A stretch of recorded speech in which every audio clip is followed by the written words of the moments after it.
지진이 빈발하는 불안한 지역에 세계 최대의 반도체 생산업체가 있다는 것은 해당 기업은 물론 이 반도체에 절대적으로 의존해야 하는 고객들에겐 여간 신경 쓰이는 일이 아닐 수 없을 겁니다. 3일 오전 규모 7.2의 강진이 대만을 강타해 진원지와 인접한 화롄시에서 최소 4명이 숨지고 97명이 다친 것으로 파악됐습니다. 대만의 세계적인 파운드리 업체인 TSMC는 물론 유나이티드 마이크로 일렉트로닉스 등 대만 기술업체들도 지진으로 인해 일부 생산 작업을 중단하는 등의 피해를 입었는데요. 이번 지진으로 대만 반도체 산업의 지정학적 취약점이 새롭게 노출됐다는 평가도 나오고 있습니다.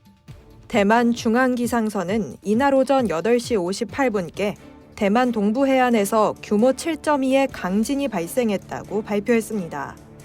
중앙기상서에 따르면 진원지는 대만 동부 화롄현의 남남동쪽 약 25km 떨어진 해역이며 진원의 깊이는 약 15.5km입니다.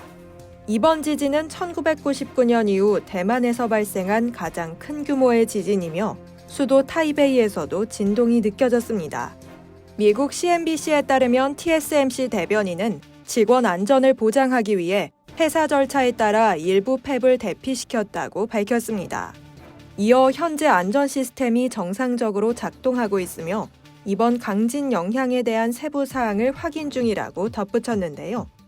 중국의 과학기술혁신위원회 일보는 대피했던 TSMC의 모든 인원은 안전하며 업무에 복귀하기 시작했다고 전했습니다. 또 회사의 건설 현장에 대해 사전 점검이 정상적으로 이루어지고 있으며 안전상의 이유로 대만 전역의 건설 현장의 공사를 중단하고 점검 후 재개하기로 결정했다고 덧붙였습니다. TSMC는 현재 대만 북부 주커 바오산과 남부 가오슝에 2나노미터 이하급 반도체 생산 공장을 짓고 있습니다. 이날 진행된 초기 안전점검에서 별다른 이상이 발견되지는 않았다고 TSMC는 덧붙였습니다. 가오슝 공장은 올해 하반기, 주커 바오산 공장은 내년 완공을 목표로 하고 있습니다.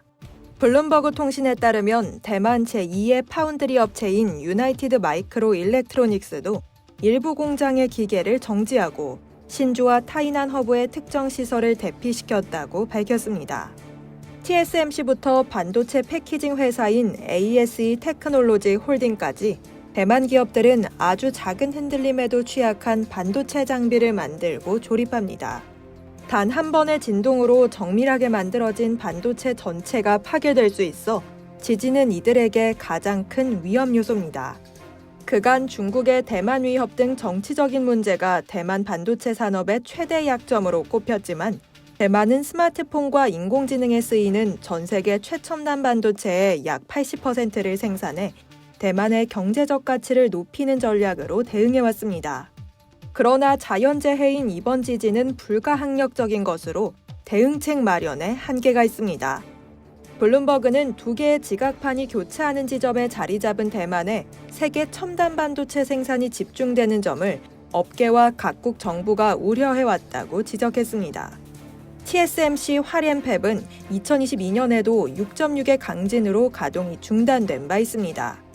당시 TSMC는 명확한 피해 규모를 공개하지 않았지만 잠시라도 멈추면 라인에 투입된 웨이퍼와 소재를 폐기해야 하는 반도체 팹 특성을 고려하면 큰 피해가 발생했을 것으로 보입니다.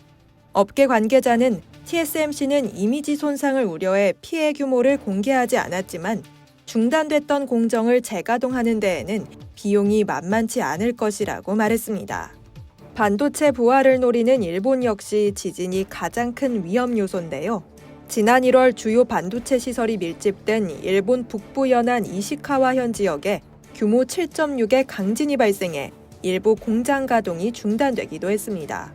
일반적으로 반도체 공장은 진도 6에서 7까지 견딜 수 있도록 설계되지만 반도체 회로를 그리는 노광 장비 등 일부 진동에 민감한 설비는 지진이 감지되면 즉시 가동이 중단돼 생산 차질 등 피해를 입을 수 있습니다.